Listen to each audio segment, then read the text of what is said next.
Good afternoon to all of you. Thank you for those who have joined us today, including 8 of our students, or 8 of our students that we went here. There's four of them are original students, including the 3 Colton girls and myself. We started here in 1944, 78 years ago. Returning after all these years, we must marvel at the isolation, the lack of the facilities, no power, water, or road access. A very humble building is clad with corrugated iron and lined with asbestos. And my father told me it was very good because it wasn't flammable. How lucky were we? Special welcome to family members and representatives who are here to make it today. Unfortunately, we have lost a few of our school family, including Lorraine Ainsbury, members of the Schiller family, Michael Frank and Betty Williams, Glenn Hitch, and Antoinette Fitzky. It's only 21 of us ever went here anyway, so that's quite a percentage.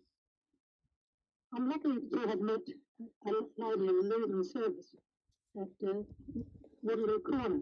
A lady who came up to me on hearing I came from RU and introduced herself as somebody who had a connection with a little bush school out from RU, which she said I may not know of. That school was Belle Vue. She was an older sister of the Schiller family members who attended here. I also had a visit from the 1945 teacher, Brent Harrow, who with her husband called on me in the RU one day. Unfortunately, she was a little lady in the car, but we spent a half an hour talking in the car out the front of our house.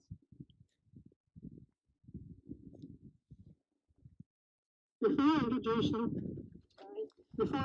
you to our special attendee today, I must take the opportunity to thank all of you in our surrounding community for their help and contributions. Firstly, to Phil Ainsbury for his interest and access to his property, which was so freely given. To Andrew Barry for his huge contribution of material, labour and a very personal interest in making sure the job got done. Thank you also to Matt Barley and John Colden for their help. To Grant, who picked up the plaque and sign from Port Augusta and supplied and installed signage.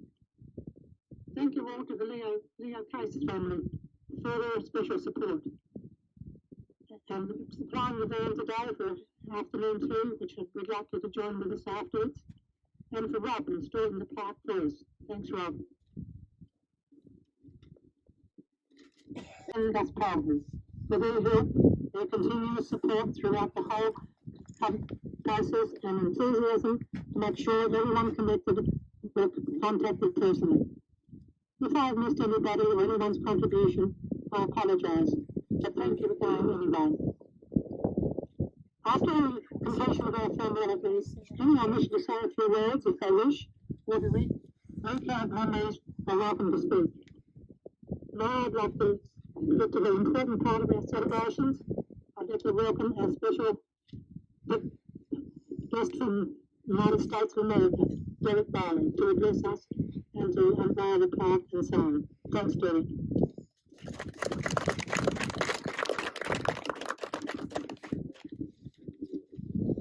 Thanks very much and greetings to everybody. Let me know if you can't hear me.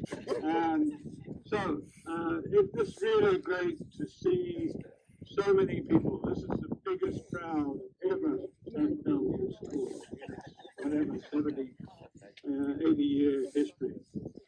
And in addition to all the thanks that June has given, I think it's a really big special thank you to June herself for all the work that she's done. It's really remarkable.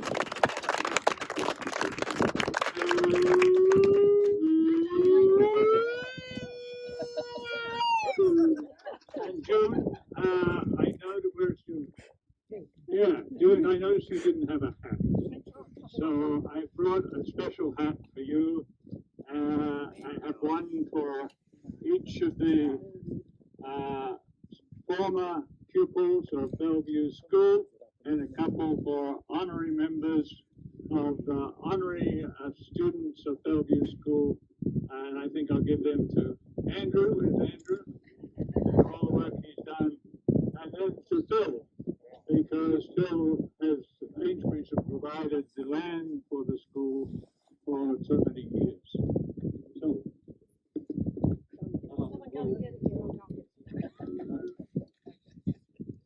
okay. So I really believe what we're doing here is very important for preserving the history of our community and our region. And one of the reasons I believe that is for the last couple of days, my brother Bevan, wherever Bevan is. Yeah, there he is. Yeah. We've been looking for the schools that my grandmother, and many of you will remember my grandmother, Edith Fisher, and the maiden name was Borden. And exactly 120 years ago, in 1902, she came up here to teach in the northern areas. And she started right across the plain here at Yapuna School, directly across under the ranges near Bruce. We went to look for her school. We didn't have much luck. Yesterday we went to look for another of her schools, which was Mount James, up above between January and Craddock.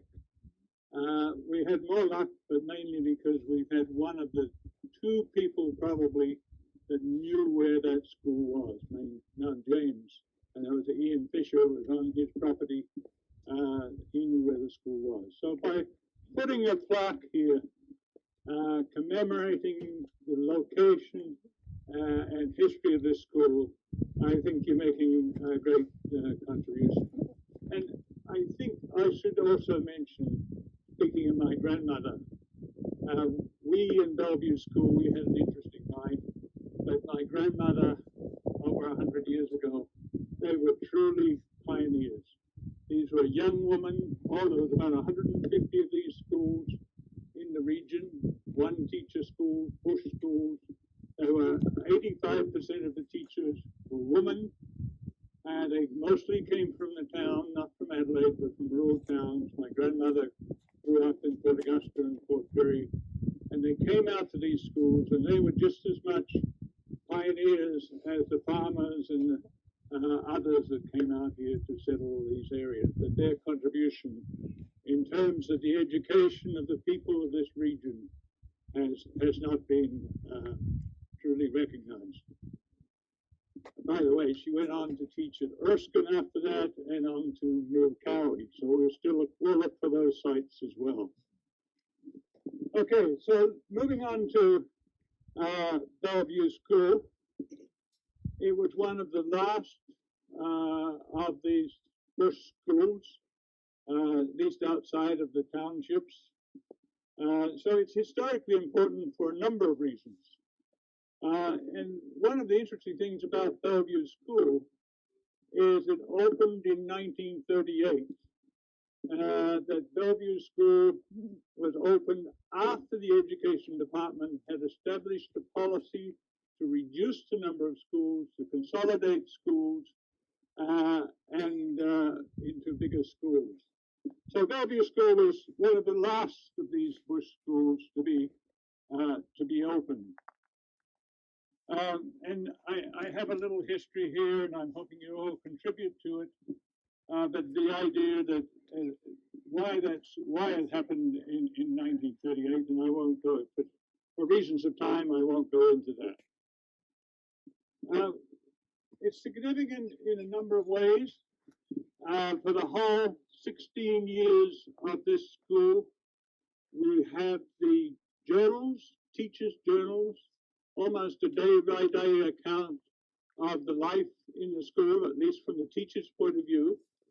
And I'm going to ask Gary, wherever Gary is. Gary is another former pupil of Belle Vue School. He has the journal for this site.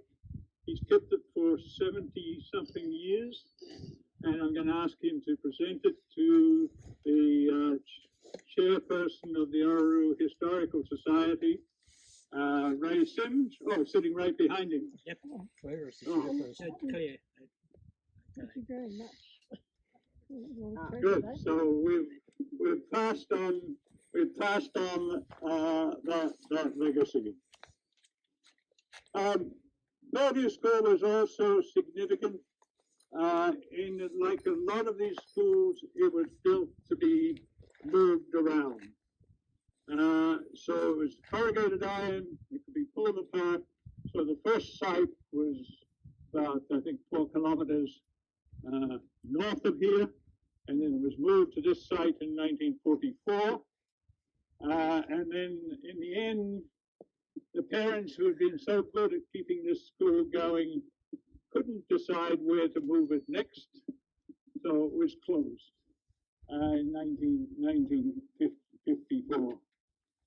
And it was also an interesting school in that it represented different communities.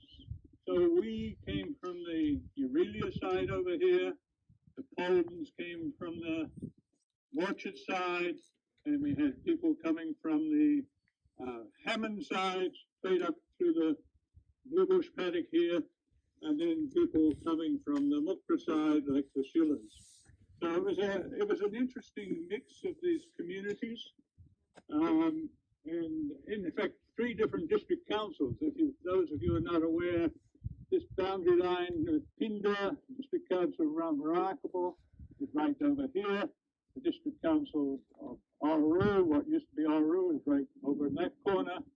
And of course, we're in what was the District Council of Carrington. So we were sort of in the corner of everything. And finally, this school, as you can see, was in the middle of a paddock.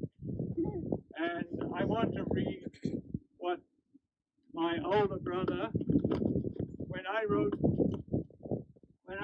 to, if you remember Aunt Dorothy in the Chronicle, we used to write letters to Aunt Dorothy, mainly to get her name in print, or at least in my case. So I wrote a letter to Aunt Dorothy saying I went to a school 3 miles away, lived on a farm and went to a school 3 miles away. And Aunt Dorothy wrote back and said, well, welcome. How nice that you live so close to your school. So Bevan wrote right after that, Aunt Dorothy, in the Chronicle, 15th of October, 1953, and he was much more specific. I live on a farm 3 miles from school, which is in the middle of a paddock. To get there, we have to go over rock hills. We came right across those hills over there, walking, and we ride our bikes half the way and walk the rest of the way. It takes nearly an hour to get there. So Devon was the one that really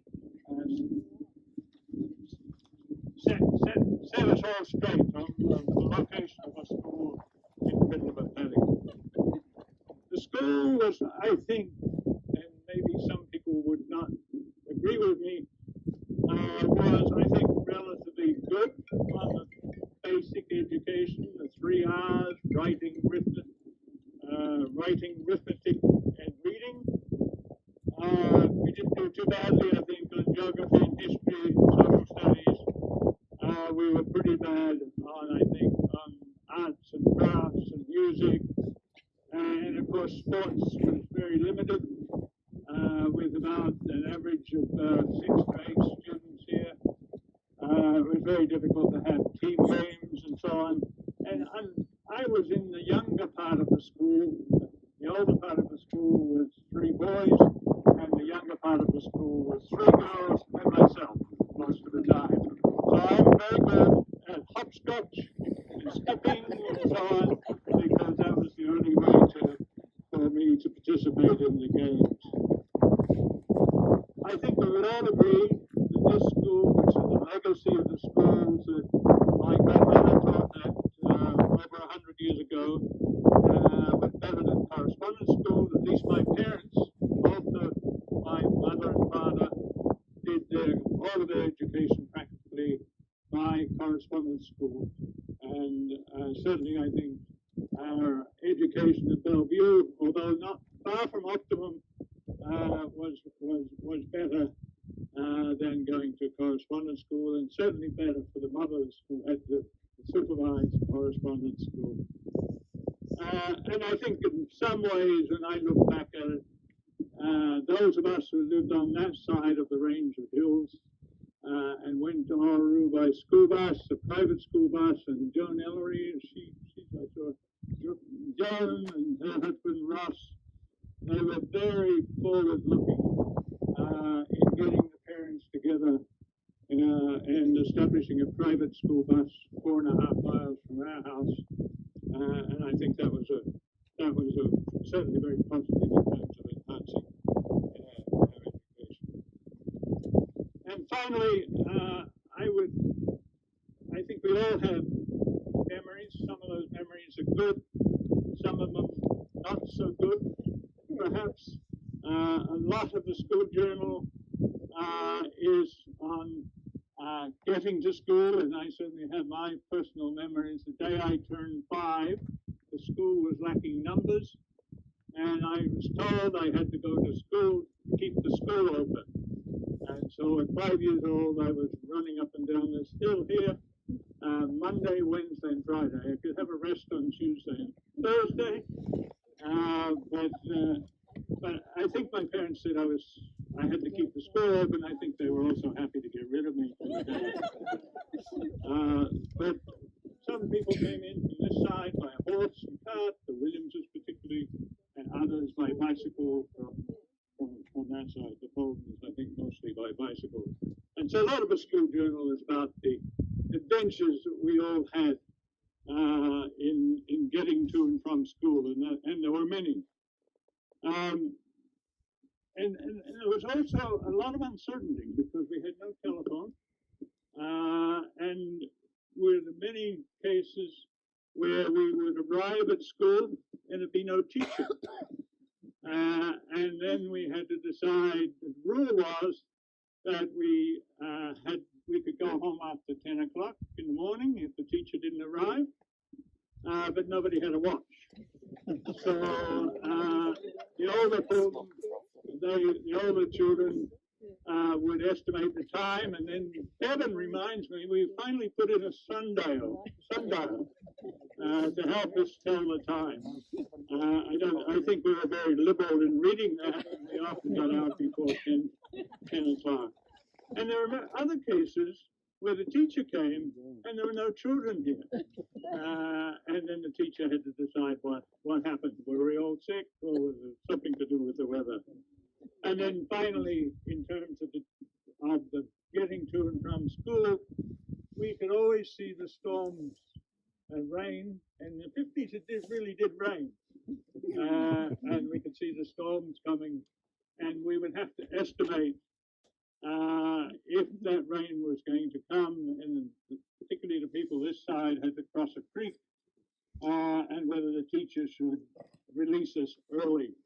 And understandably, all the students like Gus would urge the early dismissal, and often very, very successfully. And then finally, just to finish on a lighter note, when we got into school, some days of the week we would do what I think was called observation time, and we would have to talk about to the class what we saw on the way to school, or what we saw at the farm. And that became rather competitive. And I noticed in the diary, the Hitches saw not one snake on the way to school, but 2 snakes. And I remember one day I saw not just a kangaroo, that was too boring. I saw a white kangaroo. And nobody believed me, but I swear that I did see an albino kangaroo over here on the hillside. Another particular memory for me, and I don't know whether Leonora Williams is here somewhere. Oh, sorry, Williams, but everybody, even June is June Phyllis to me. Leonora, your brother, Frank, I'm ever grateful to him because I was the one that was probably punished most because I dawdled. Dawdle was the word the teacher used, coming to school, and I'd be late to school, and I'd get rapped over the knuckles by quite regularly in front of the other children. And Frank would come in if he was early, unharnessed a horse from the cart, and if he saw me coming over the paddock here, he would gallop across bareback across the field, the paddock, grab me up, bring me to school on time. Another personal memory for me was a rather ridiculous situation of hide and seek, because hide and seek was something we could all play together, all age groups. But as you can see, we soon ran out of hiding places. So at one point, Gus was going to be away. He had indicated to the teacher he was going to be gone for 1 week. So the teacher, who was a very young and I should say rather naive teacher at that time from Adelaide, he organized, this must have been a wet year, we dug these big pits over here somewhere and covered them with iron and dirt. And then when Gus was we all got into these pits, two of them actually, along with the teacher. And I think that Gus was not the teacher's favorite student, so I think we would, but all of that worked, and we can only use that hiding place once. So let me just say, congratulate everybody that's been involved in this. I think we've left historical legacy. I think many of us have left the area, but also this school has been instrumental in providing and developing some of the leaders of this community, both in terms of community activities and in terms of sporting activities, churches, and so on. June Villas, for example, I think you were the first female woman council person, probably in the northern areas. And I know my father was horrified by that, but it was certainly a breakthrough of the glass ceiling. Gus Polden, who was a leader in so many respects in the sporting fields and so on, and then my brother Gary, who was also lived in this community right over here, actually. The closest house to the school and a leader in the community for many years before he moved away. So thank you for preserving the heritage of this rather unique school for our descendants. And let me just finally say, I have, based on the journals and some of you, put together a history. I know there's errors in it. Help me correct the errors, but I'd like to include other memories of other people in this history, and so to complement the physical commemoration of this school, we have a written commemoration that we can add to the Historical Society. I hope that we can get it on the internet so it's available to everybody. So thank you very much to everybody. It's